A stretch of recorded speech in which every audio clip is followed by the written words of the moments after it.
Make the ground shake.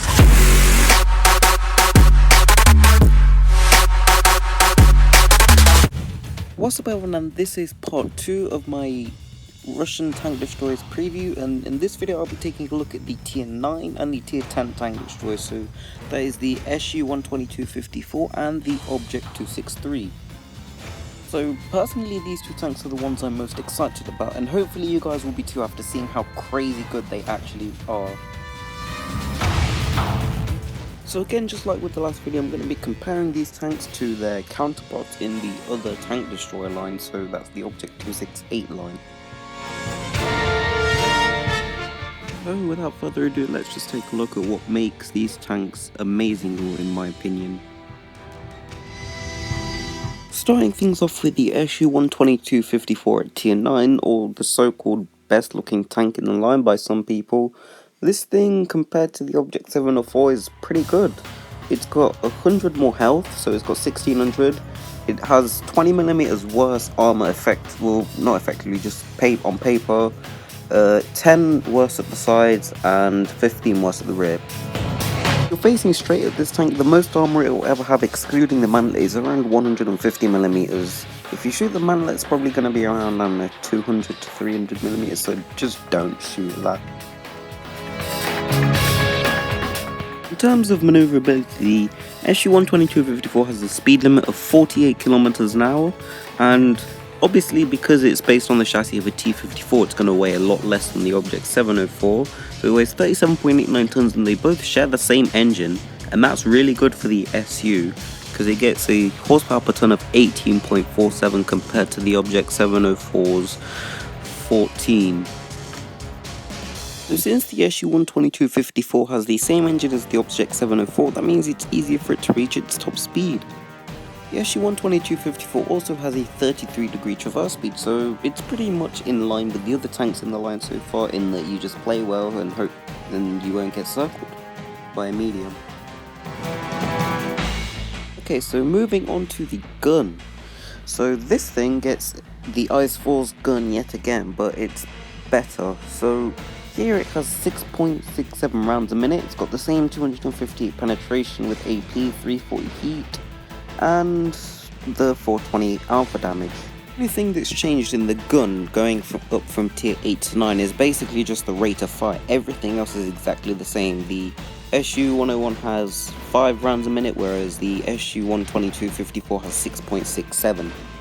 With that 6.67 rounds per minute, the SU-122-54 gets a damage per minute of 2,801, and that's nearly on par with the tier 10 mediums like the T-62A and Object 140, whereas the Object 704 gets a damage per minute of 2,739, but it obviously has the alpha damage to back it up, so it's kind of understandable that it's lower.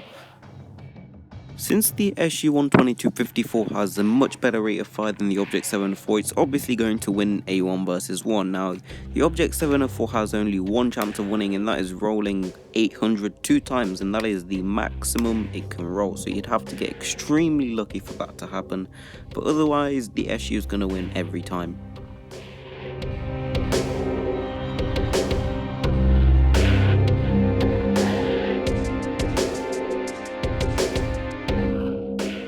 Finally, moving on to the Object 263, and I think this is probably the most overpowered tank in this line, just because it has the armor, it has the speed, and it also has the gun, as you're about to see. So the Object 263 gets 1,750 health, that's 50 less than the Object 268, and it's probably, I think it's the worst out of any tier 10 tank destroyer.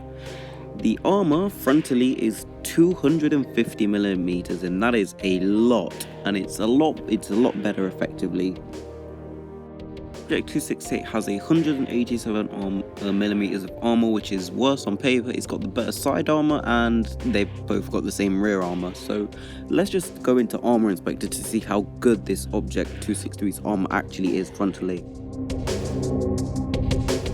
So here I am in Armor Inspector, and this is the Object 263 through the point of view of an IS-7, and you can see the armor is basically crazy, like 300, the cheeks are near the mantlet at 329, and the only weak spot is where the crosshair is. I mean, apart from the low from plate, which is 250, so even that's hard to penetrate.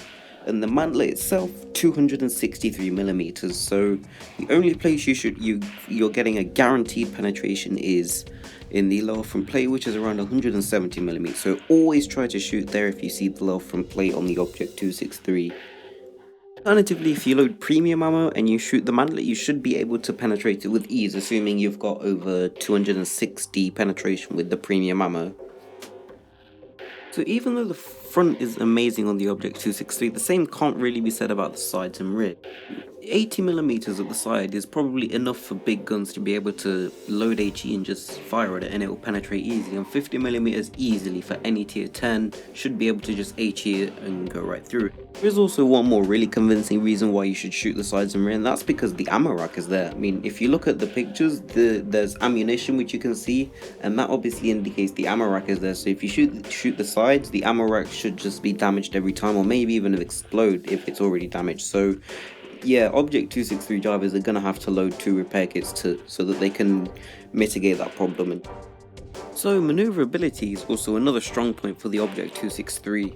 It has a top speed of 55 km per hour. Even though the Object 263 weighs 10 tons more than the Object 268, it does get the i7 engine, and that still gives it a better power to weight ratio. It gets 17 horsepower per ton, whereas the Object 268 gets 15.6 horsepower per ton.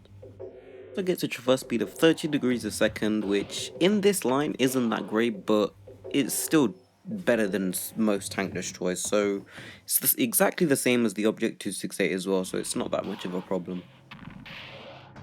Now moving on to the third reason why I think this tank is going to be really good, and that is the gun. Man, that gun is amazing. So it's 130mm. It's basically just the i7's gun but better. It gets 7.06 rounds a minute. Now if I knew this tank was coming, I would be expecting a rate of fire somewhere in the low 6s, but 7, that's insane. It's 290mm of AP penetration, so you can see that's a lot better than the i7, and it has to be because it's a tank destroyer, but it gets the worst premium penetration of any tier 10 tank destroyer, 330 with its APCR. So even though the Object 263 has worse penetration than the 268, it does get the advantage in aim time and accuracy. So it does get 0.1 better accuracy and gets 0.2 better aim time, which is actually really good for a Russian tank even. In terms of damage per minute, the Object 263 basically just blows the 268 out of the water. The Object 263 gets 3,247 damage per minute, and that's again better than the tier 10 mediums, the 140 and the T62A, whereas the Object 268 gets 2,758. So, but that DPM is just amazing. I think it's probably the best in the game now that the Torsus has been nerfed. That was a preview of the SU-122-54 and the Object 263, so hopefully you guys are excited as I am for especially the Object 263, and hopefully you enjoyed this video. Leave a like if you did, tell me what you think about the new tanks in the comments, and I'll read them. I do read them all, so leave a like if you enjoyed the video, subscribe if you're new. Thanks for watching, and bye.